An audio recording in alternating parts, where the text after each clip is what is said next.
Hey everyone, welcome back here. This is Matt Anderson. I've had more questions regarding lead flow, deal flow. So I just wanted to touch a little bit on that, and we'll just kind of see where the segment takes us. We're going to do a little gut talk here, and just kind of understand what's being felt out there, and versus my personal experience, and kind of go over these questions I've had. So I've had a couple different questions, and they all stem around kind of. Okay, Matt, you talked about consulting for equity.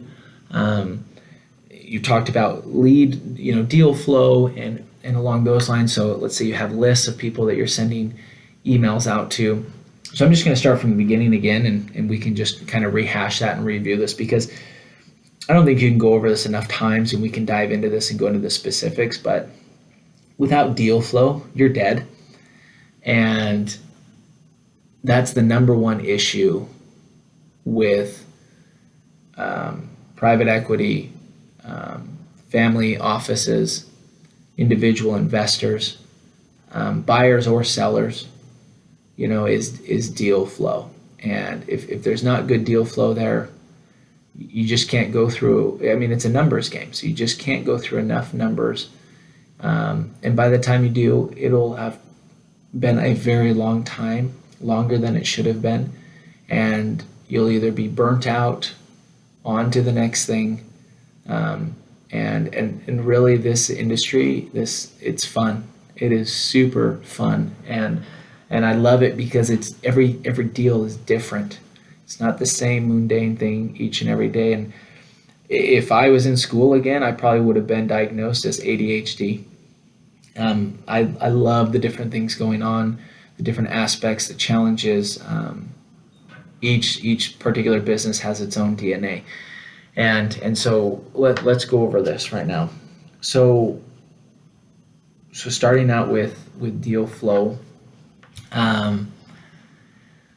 you have a list, right? You have a list of business owners. They're somewhat vetted in the sense that the annual recurring revenue. You might not know the EBITDA right away, but there's different key indicators out there that can kind of help you depict things like that. So let's start from there.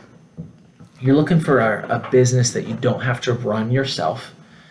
Some people are, but for all sakes and purposes, let's say that you're looking for a business that you can acquire and receive and be more of an absentee owner, right? Maybe just on the board and quarterly reviews and things like that, right? And have a CEO or a president running this business for you. Now, with that being said, most businesses that can run without the owner, you're going to have anywhere from 7 to 9 employees, right? So there's some systems already put in place, most likely. So you're looking for a business, let's say 7 to 9 employees, and you want an EBITDA or a seller discretionary earnings of $500,000 or more, right? To really make this worth it. If not $1 million or more. Because remember, this is seller discretionary earnings, so that's not essentially the salary. There's going to be a lot of things on top of that. I mean, the salary could be a third of that, right? So let's say $1 million seller discretionary earnings or EBITDA. So with that being said, you want 7 to 9 employees, $1 million in EBITDA, and then with that being said, I would look for, me personally, $10 million plus, 10 to 20. I even go as high as 50, anywhere between a $10 and $50 million business, 10 on the very low end. I'll usually go higher first because I feel like it's just another zero that's added on to the books, where it's not much more difficult to work with, right, than a deal of lower caliber with less money involved. And so with that being said, we're not I get a lot of these comments, like people are like, okay, how do I find a business for a deal? And when you word it that way, and I think the mentality is people are like, oh, I'm trying to find a business owner that's in transition or that's struggling, he's looking to retire, he's desperate, he's stuck, or he's just wants his business to be taken care of. And these are all legitimate issues. However, we're not in the business. I mean, some people are and they do it well, but I'm not in the business of finding distressed businesses, right? I know people that's what they focus on. So if that's something you have and you're looking for me to connect you to someone, yeah, we definitely can do that. But myself, I'm looking for a business that has a legacy. It's definitely not sexy. It's boring in the sense that it's been around for a while. It's been past all those obstacles of sales, proving itself, right?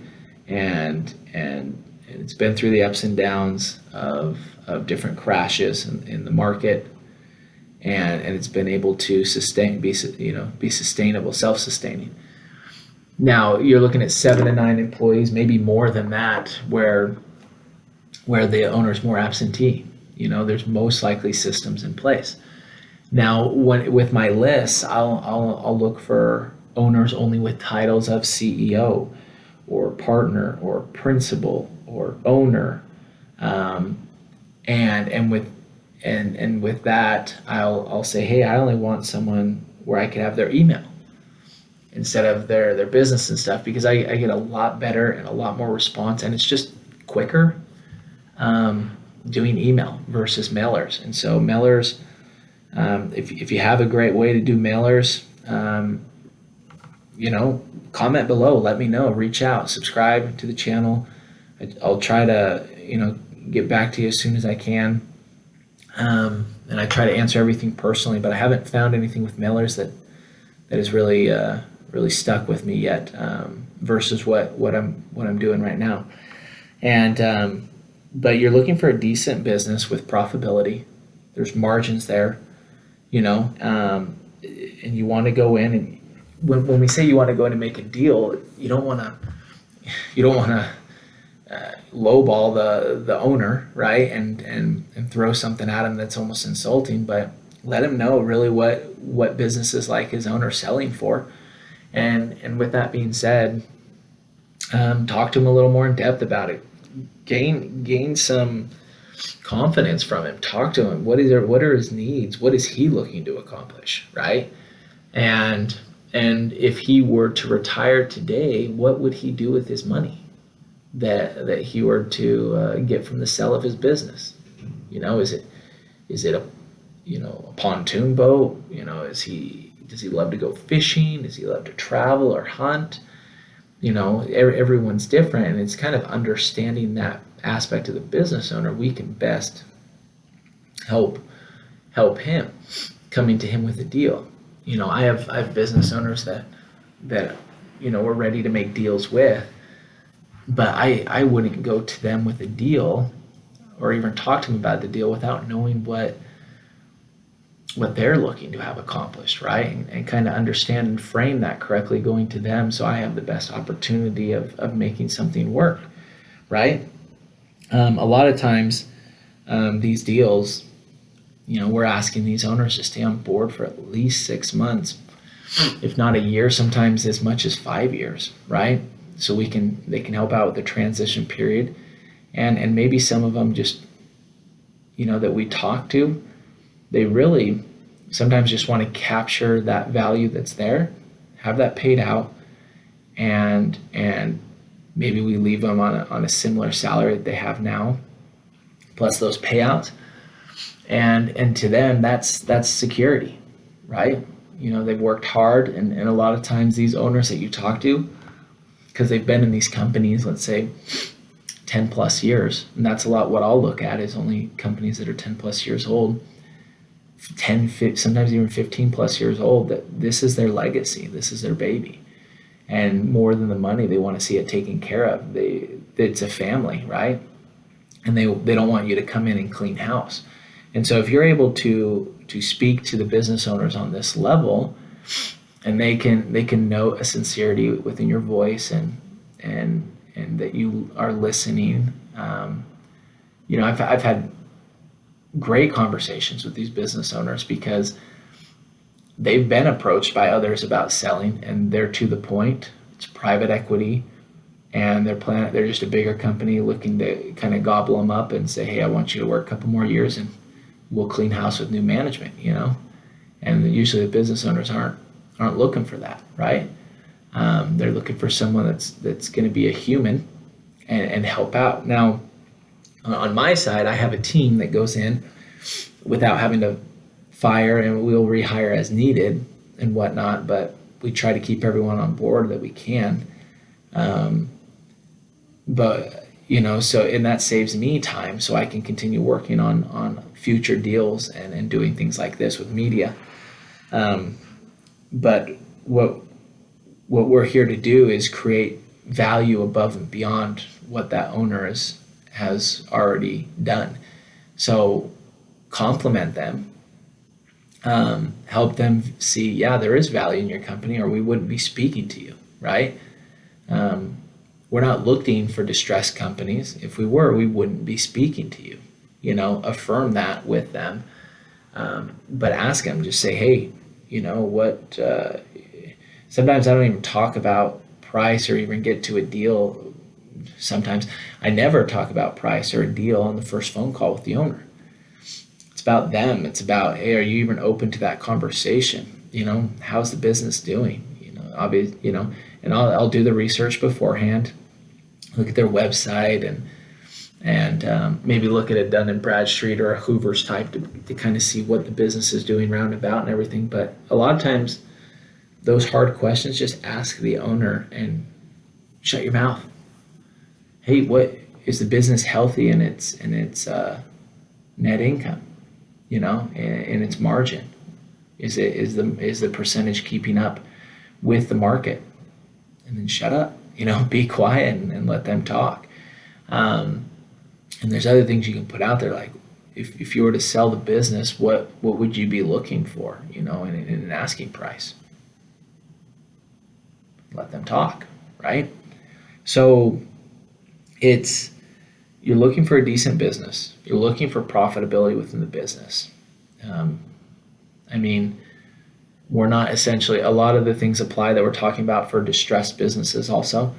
But myself, I am not in the business of looking for distressed businesses because my team and I are not set up adequately to address those issues for distressed businesses, even though a lot of these tactics through acquisition can help out, right? But that's not our niche, okay? But if it is yours, we definitely get you in contact with the right people, right? So you're getting the correct information and getting steered in the right direction. But with that being said, some people are, I found myself going back to the lead gen and everything. Found myself emailing these business owners, and like I said in past segments, is hit that instead of just doing a spray and pray one time around. You're going to get more responses from business owners in the second, third, or fourth outreaches with that same email. And what you're doing is you're emailing them and then whatever email comes back, whether it's a wrong email, it's wasn't able to be delivered, they're interested or they're not interested, you are scrubbing them.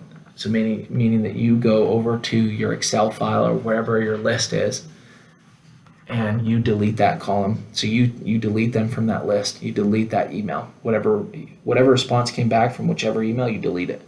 So when you send a second time, it doesn't hit that person again. Okay? Simple. Now, obviously, if they're interested, write them back, take note, and whether you have a generic, you get back to them quickly, because you're going to start to accumulate a lot depending on how many numbers you go through. But I feel like if I send out 500 emails, I usually get about 35 responses within the first 2 emails at least. And the majority of those are not interested or it might be a bad email, right? But with that being said, I can take them off my list and I might have 5 to 7 interested in that first one, and maybe another 5 in the second, and then the third or fourth I might have 5 or more, And so I sometimes end up having, on the low end, 10 to 11, and on the high end, I've had almost 25 people that are interested in just about 10 days or less worth of work of emailing, because I'll sparse it out 2 or 3 days between the first attempt, the second attempt, the third attempt, and then I don't do it all the time, but sometimes I do a fourth attempt. I just did a fourth attempt today.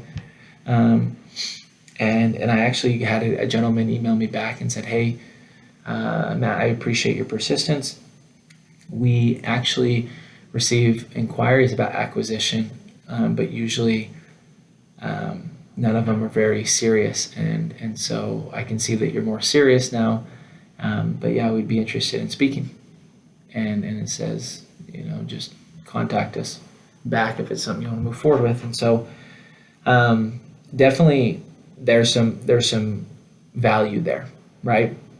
So reach out to these people, scrub your list as they reply back, and then obviously reply to them individually. You could have more of a template approach in your reply and then tweak it for each person.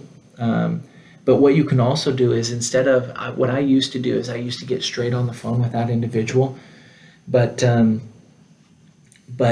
what I started doing is I would send them back an email and or a text, depending on whether they were texting me on a certain phone or on a certain number. So get like a Google number or something attached to your phone. Or if they were emailing me, I would say, "Hey, just answer these 2 questions for me to save your time and my own. I just want to verify that," and you can further vet them through that verification, whether it's $500,000 in $1 million in EBITDA or just seller discretionary earnings, and if they are interested in selling the company, or if they're looking more for a strategic partnership. And there could be some other personal questions you want to put on, and we put a couple others that we like, and again, we can talk about this personally depending on the individual. If you just subscribe to our channel and send me some comments, I'd definitely love to answer those for you, and how it applies to you and what you're looking for. But to kind of get back to that is have those people respond, and maybe 3 out of 5, yes, they do answer yes to those questions and they're interested in speaking. And then in that case, I send them my calendar. So you can use a tidycal.com or calendly.com, and you can actually, the free versions, work great. Obviously, there's more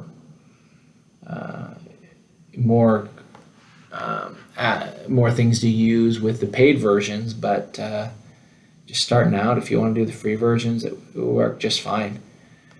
Send them that link to meet with you, and then set it up on your calendar, right? And so you'll make sure that you are only speaking to individuals that, per your criteria, are qualified. Now it's just a matter of getting on the phone and saying, "Hey, does this make sense to move forward?" And get on the phone, ask good questions, and actively listen. And I think that's the hardest part for most people, because they overcomplicate it, and they have this list of questions they just want to pound the seller with, potentially. And it's more of a question and answer session, where it's like, no, we want you to introduce yourself, thank him for taking time to meet with you, and let them know you'd like to introduce yourself, and then maybe hear an introduction from them. But just do introduce yourself to them. You don't need to give them a plethora of accolades or achievements or anything along those lines. They can look all that stuff up. But just let them know what you're looking to accomplish, whether it's an acquisition for yourself or if it's with someone else. Just say, "My team is interested in an acquisition, and we thought you might be a good fit." And if there are some accomplishments that your team has done as a whole, again, you can bridge that gap there of maybe expertise you don't have if you're starting out. What has your team done, or people on your team, what have they done? I used to say, my mentor, when I had only one acquisition under my belt, my mentor, I would use his expertise and say, "Well, on my team, we have expertise of doing 12 deals within 6 months." right? And that was the team that I joined, and and through my mentor, right?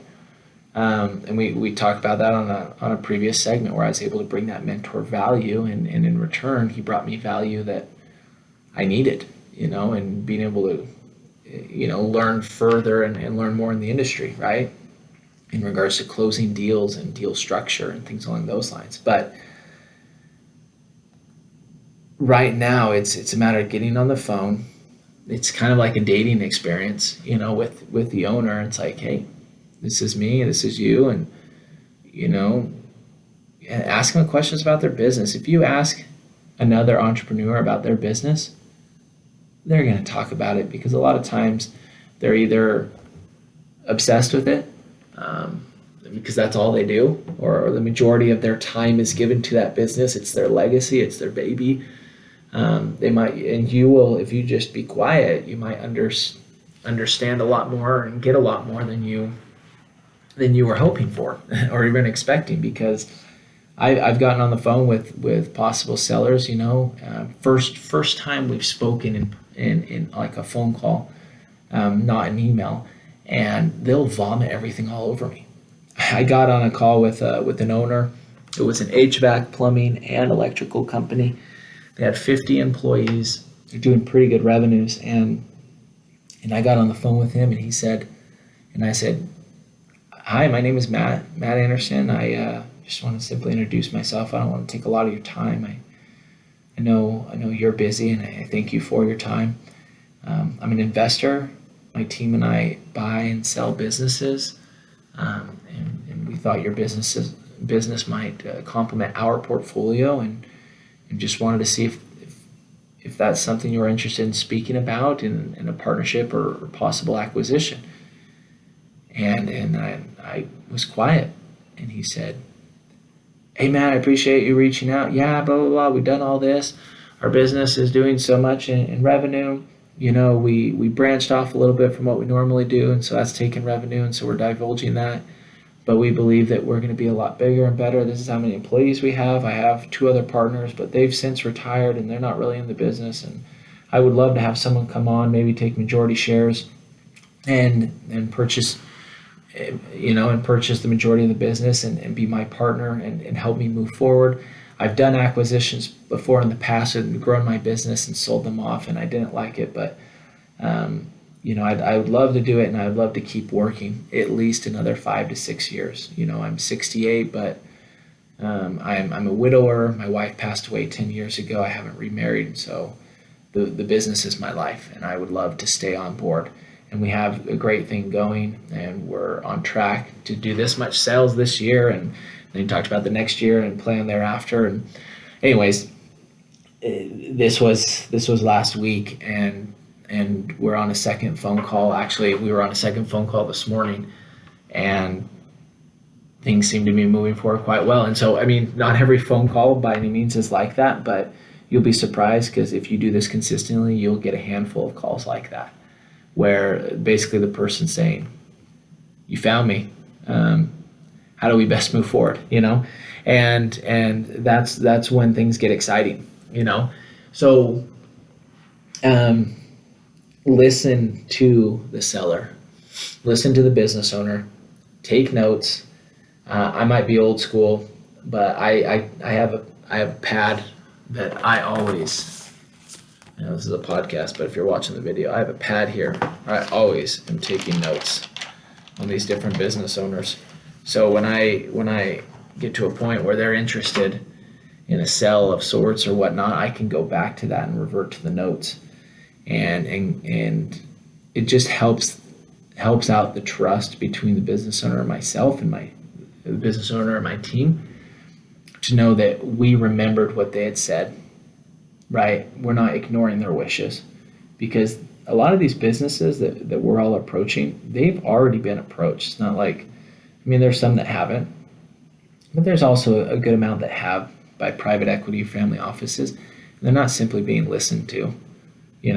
These guys want to come over, they have their own people in place, and sometimes they just want to take these companies apart and take away certain things and clean house, and sell off the rest. And so these business owners really need what we can do and what you can do to help them to continue to grow their business. Because what's the saying? Entrepreneurs are the saviors of the world. And really, that's the backbone of this economy, of the world economy, are business owners. And what we're here to do is to help these individual businesses thrive. And a lot of times you'll find out these business owners are either burnt out or or just stuck. And it's a matter of bringing sometimes just technology in, social media and different forms of advertising and things along those lines. So it is like a dating sequence with the business owner. Go on your first date with them, on that phone call and see how things go. And afterwards, I'll let them know after the phone call. I'll just say, hey, business owner, this is kind of how we work. What we would do is we don't want to take you down a rabbit hole of 3 to 6 months of doing due diligence and things along those lines where we say, no, we're not interested. And we're not in the business to take your time, nor waste our own. But what we'd like to do is we can let you know within a couple weeks, if it's a business that we're interested in buying or not. And then we can put out a letter of intent, and have that contract signed and everything, and then start the due diligence period, right? And usually it's about 30 to 60 days. That 30 days is pretty quick. We usually have been really good about 60 days, but I would say if you don't have a team together or funding or anything, it's usually 60 to 90 days on the 90-day, closer to the 90-day mark. But with that being said, what we would need is the last 3 years of profit and loss, P&Ls, balance sheets, and taxes. But what I would do is I would first send over an NDA, a non-disclosure agreement, and just to protect your information, but also our own. Is that something you'd like to move forward with? Then I'll be quiet. And let's say 3 out of 5 times, say, yeah, we'd love to do something like that, And so I'll send that. I'll get that. I'll try to do it right after the phone call. I'll make it up, or before the end of the day, I'll have a note or someone on my team, and we'll put that NDA together. And we have a template, right? And so we'll just input all that information, make sure that nothing was changed in there for someone else, and we're giving it to them, and we'll send that over to them. And once we get that signed from them, we'll kind of put them in the next column of, okay, let's keep watching tabs on this person and kind of ask them for an ETA and an estimated time of arrival on, those financials and when we can get those. Because once we get those, we got to get to work. And I have certain individuals that will look at that, and it usually takes them 48 hours or less because they're looking at a lot of other financials to go through that and say, okay, what works, what doesn't? Can we do a leverage buyout? Or can we get into this in another way that might be unconventional? And what does that look like? What can we offer them, right? So those are just ideas of what you might do. That's what we do. That's what I do when I'm getting on a phone call. So leading up to it, the leads, kind of streamlining that process. So I make sure I'm getting on the phone almost all the time with just qualified individuals. You might have a couple that will slip through that aren't, but that happens. But then make sure you're speaking to them, that it's the call is concise, maybe not more than 20 minutes unless the business owner's into it. But asking them good questions and just listening and taking notes. And actively listening, not just listening and have a question ready to be like a checklist, but actively listening, and according to what they're telling you, ask a question according to those needs.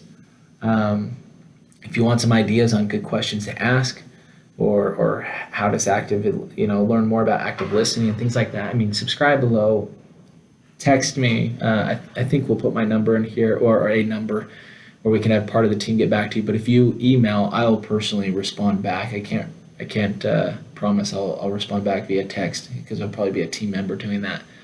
But either way, we want to get you the information that would be best for you in your particular situation moving forward.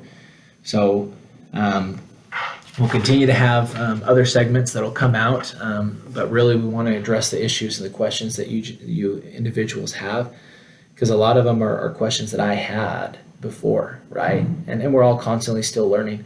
But just remember, no deal flow equals you're dead in the water. So without deal flow, you're dead. So keep the deal flow going, be consistent with it. Even if you got a hold of some good deals, keep the deal flow going, reaching out to business owners while you're working with the other individuals that are moving up in the ladder in the priority list to possibly close those. Keep the deal flow going. Because one of the worst feelings is that deals fall through and you have to start from the beginning versus having more that are up and coming and ready to go.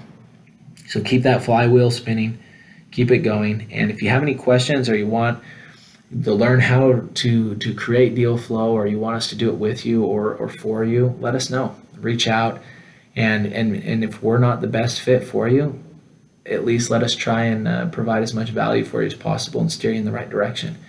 It's more about collaboration. And that's actually a phrase I like to use with the owner that I'll leave with you before we sign off here.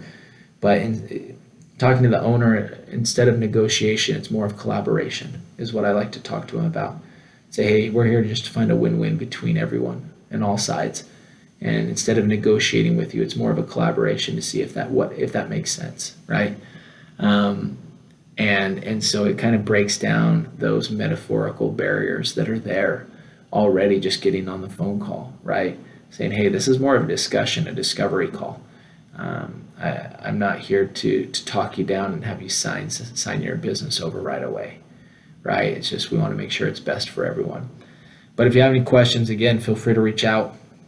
We're here to help out in any way possible. But until then, happy deal hunting.